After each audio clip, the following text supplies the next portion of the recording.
Hi guys, I'm Grace, and this is Asher. Asher is a studio tech of the Pop Trigger family. You guys might have seen her on an episode of Murder with Friends, and we are very excited to be bringing you first installment of what we hope is a regular thing. Please, Amir, let us continue to do this. We are going to be giving you Bachelorette recaps. That's right, the 2017 Bachelorette. Rachel Lindsay kicked off her season last night, and we are both fans. I'm an older fan, you are a newer fan. I'm a newer convert. I started watching in the last season, and I'd always talk smack on the show, but I'd never seen it. Because it hooks you, and then Asher. I was hooked. First episode, fell in love. It has something for everyone. If you like competition, if you like love, if you like men, if you like women, if you like travel. If you like the sound of people hitting microphones when they hug each other, this is the show for you. This is the show for you. Wait, quick question, Grace. Yeah. How authentic, because your girlfriend is a lawyer, right? Mm-hmm. How authentic were those lawyer recreation scenes? They were that awful. They did? She almost couldn't watch them. Yeah. They were so bad. Shonda Rhimes level of authentic. Yeah, Lizzie was like, you would never just like stand up from your desk and be like, objection, speculation, or like something. Yeah. Okay, It doesn't work that way. I'm going to win this case for you, and I'm going to win it because it's a good case. Hang up phone, Texas. So we're going to be doing a quick recap. Obviously, last night was the first kickoff episode where you meet all of the, God damn it, how many men are there? We had to print this up. So the first episode, for those of you that are maybe a little unfamiliar with how the Bachelorverse goes, is they just roll out a whole bunch of single, eligible, handsome suitors from out of a limo, and they want to do their most memorable first impression on Rachel Lindsay. Rachel obviously has been making headlines because she is the first black Bachelorette out of 20 plus seasons. That's kind of insane. It's really, it's been a pretty white show, so it's nice that they're, branching out. Yeah, so that's why a lot of people are talking about this season. There's a lot of pressure for it to be good, for the guys to make a good first impression. This is definitely the most diverse cast that we've seen. Rachel is an attorney, so you want to have the suitors that are up to snuff. You can't have any dummies, but of course, there are dummies. Oh, there are plenty of dummies. Plenty of dummies. Oh, there was a guy dressed up like a penguin for the entire... in a penguin costume, because penguins mate for life. But here's my thing. You're going to dress up like a penguin, go the full way. Penguins also carry their loved ones.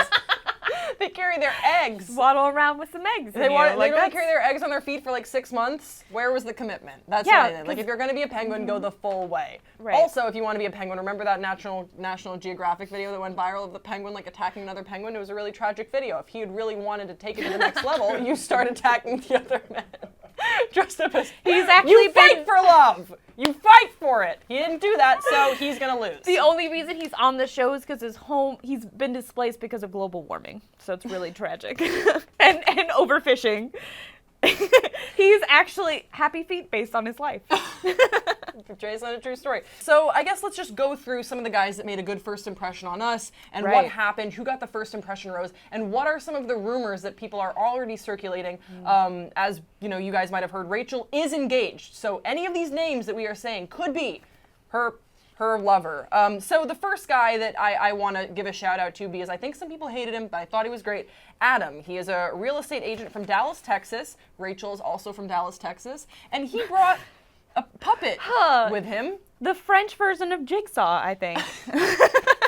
He brought a doll or something along those lines, which I thought was going to be super gimmicky and dumb. Yeah. And then he had a moment that I thought was hilarious that I really hope Adam, 27, real estate agent from Dallas, Texas, orchestrated, because then he has my comedic taste in mind. Like, I like him, he's funny, but I don't know if this was just a producer thing. I can't tell. I don't know. For me, it's one of my biggest fear is dolls and doll-like things, and you can tell that Rachel also is horrified of dolls. Yep. But I think by the end of it, it became a lot more playful. Another guy that made a strong first impression is Blake E. Okay, so too soon, Blake. Too soon. Yeah, Blake E. He is an aspiring drummer from Marina Del Rey. Blake shit. E. You know what? So there are two Blakes. There's two Blakes. A friend of mine on Twitter, her name is Ashley Hamilton. She said, in the Bachelor world, Blakes are like Ashleys in that sense. You know, like there's always like an Ashley E, an Ashley I, an Ashley M, and then I feel like Blake's are the same way. Right, like a generic bro name, like Blake. Derek. Yeah, but there were two Blakes, so it's Black. Black. There are two Blakes. I understand why you might be confused, Asher. It's okay. Other guys that made an impression, Brian, 37. He's a chiropractor from Miami, Florida. You may know him because he got the first impression rose. I know him because he has cheekbone implants, allegedly. And also, he just sort of went with it with the kiss. So Rachel did have a kiss on this first night, even though she said she didn't want to. Then when it happened, she was like, just kidding, I wanted to. Very confusing messages about consent to America. Right. And yeah, he does that like hot guy lip thing where he just is like he was licking dry his lips. Like he needed chapstick. You know what I mean? They drink all night. You might notice from the taping is that it starts, I would say it starts about evening time, like let's say 8:30 because it has to be dark when they get out of the limo. They're leaving the mansion at like noon the next day. And so they're drinking. They just feed them up with alcohol the whole time. So his lips could be chapped. I've had many a drunken night in my day, and I always wake up with chapped lips. Moving on to who is positioning to be a favorite and then also a villain this season, I'm predicting. Dean, 26, he's a startup recruiter from Venice, California, and we see in this season on The Bachelorette that he's featured a lot. They have some moments. So that's a key for us, and he probably makes it, I would say, like top 6. Yeah, he goes to a foreign country. He goes to a foreign country, so that bodes well for him. He has a nice smile, looks like he could be starring in a freeform show. He's also the guy who said at that preview thing, like, I'm going black and I'm never going back. Wasn't that, that was him. Yeah, so. I now hate him, never mind my about first Dean. impression, not the best. Then there's Demario, who also was at the first impression thing after the final rose. You may recall that when they announced that Rachel was the Bachelorette, they said, we have this insane surprise. You won't believe it. You've never seen this before, which they hook us with every single time I stayed. Until damn near midnight, you stay watching this show. And Demario made a really great first impression, I thought. And then when we see him this go around, he is so confident, borderline too confident. I think they're positioning him to be a villain. Right. Because you see some clips peeking ahead that he definitely has an ego on him. And then there is Eric, 29, another personal trainer from LA. Now, while I am not crazy about what he wore last night. He wore a tan suit and I think like a blue jacket underneath it. Tan, never a good choice. Tan not is good not on a anyone. great choice for a first impression suit. Apparently he goes quite far. The rumors are saying that he's in the top 4. Right. Well, and he had that great first, the sneak peek thing where they just start dancing. Yeah, he was another sneak peek contestant. Yeah, so I liked him from the get-go. So if he goes far, good for him. Right. And then there is Fred, 27. He is an executive assistant from Dallas, Texas. He works at CAA. If you are an LA person watching this, he works at a talent agency. His life is miserable. He rolls phone calls all day. I have done that. In any case, he knew her back in middle school, I think? Yeah, like she was... Elementary school? She was his camp counselor, and, she she's giving him a... No, she was like, I know you're the who worst. you are. You're a bad kid. Yeah, I remember you because you were terrible. Boding well for Fred. A friend of mine knows him and says that he's a fine human person. Good for Fred. And then there's Jack Stone. You may notice that he is one of the few that has his last name included. Because when your name is Jack Stone, you don't let people miss that. He's 32, and he's also an attorney from Dallas, Texas. Strong Christian Bale American Psycho vibes from him. Yes, very, very American Psycho vibes. There was a part during the rose ceremony where it just felt like everyone who's getting a rose looked like a future serial killer. Is that just me? Is that me being judgy? I think, let's be fair. It's a guy getting out of a limo asking for a rose from a girl. They all, at some point, will look like serial killers. Yeah. I feel like that's something. Jack Stone definitely will be on Murder with Friends, right? Well, either future Ted Bundy Jack Stone. Yeah, either like as a guest or like, because he just knows too much about it. You're like, oh, like you may have committed these, Right. We don't know. And then there's Jonathan. He's a tickle monster. The reason why you'll hear about him, not because of his sparkling personality, it's just because he's a tickle monster. Every once in a while, what they do, and I think this is really clever from the producers, is they'll be like, okay, this person isn't really a personality, but there's this weird thing about them. Why don't we just make it their job title? And that will be their personality. Yeah. So Jonathan is a tickle monster. And then there are 2 of my favorites so far, Josiah and Iggy.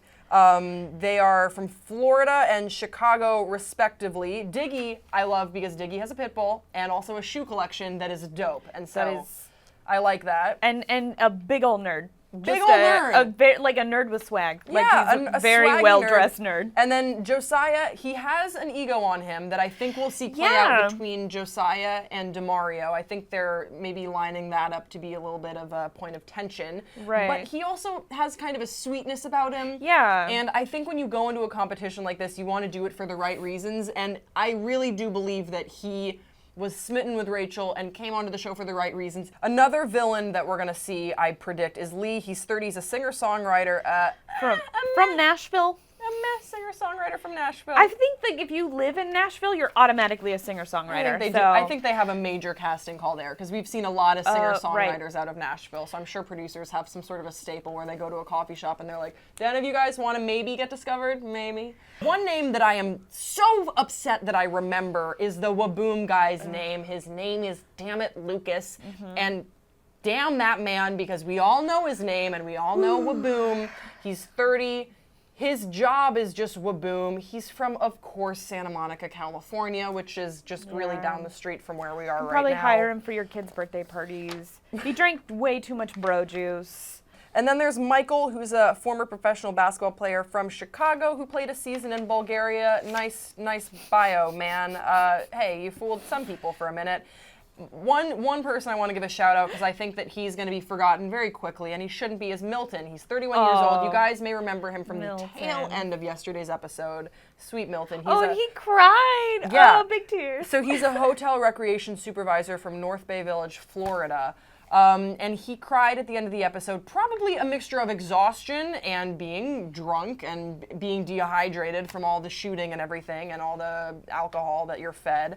But also, he had a really poignant, I think one of the more authentic moments from last night's episode where he said, "I bought all these nice suits. This was a waste of my time, and now I'm just going home, and the Whaboom guy stays." Yeah, I think that everyone who went home, all they could think of is, the Whaboom guy is here, and I'm going home. Right. Just know that was probably a producer's decision. That was not Rachel's decision. Yeah. And now we get to a little bit of a spoiler. So if you don't want to hear who they say wins this season, turn it off. They've been wrong before, they could be wrong again, but this is what Reality Steve says, even though the producers have come out and said that Reality Steve is wrong this time, which they say every time. Peter, 31, he's a business owner from Madison, Wisconsin, and who looked like Don Draper when he got out of the car. Yeah, he has a great suit. Like, that's an example of a good suit. And he apparently wins this season. That's what some people are saying, and Rachel has announced that she is engaged.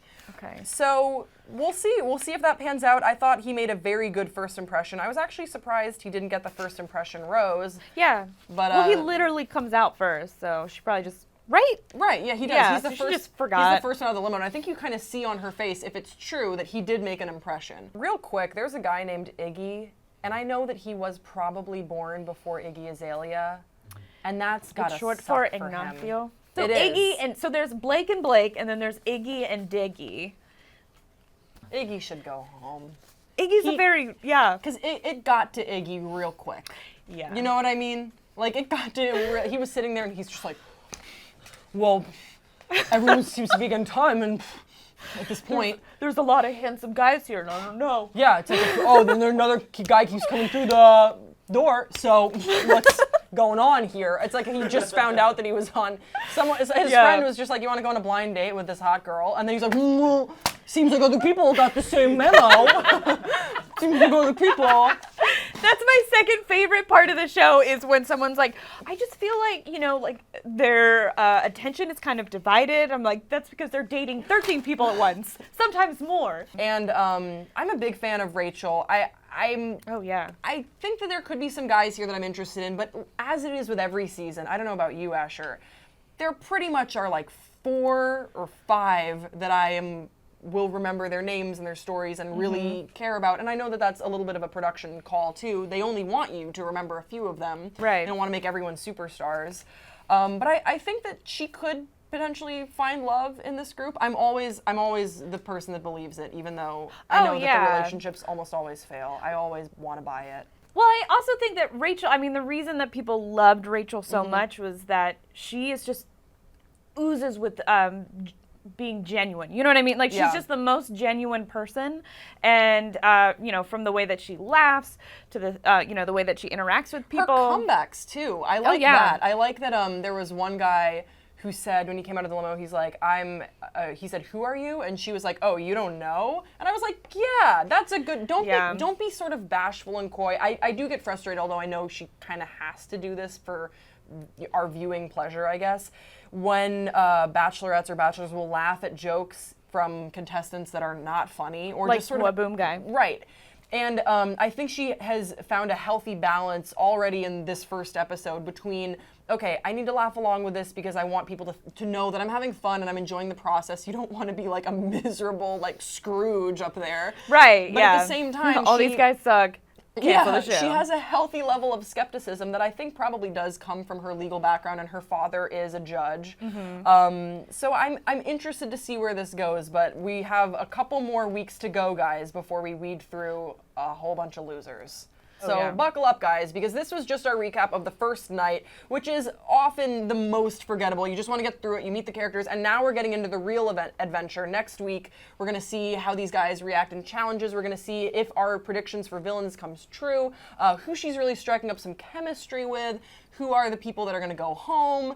Apparently, there's someone who came onto the show with a girlfriend. Yeah, so what all is the of that drama? is going to come out. This is really just our first taster into what our season is going to be like, and I think this is going to be one hell of a season. Oh yeah. So we will hopefully, please Amir, we'll hopefully see you next week with our recap of The Bachelorette.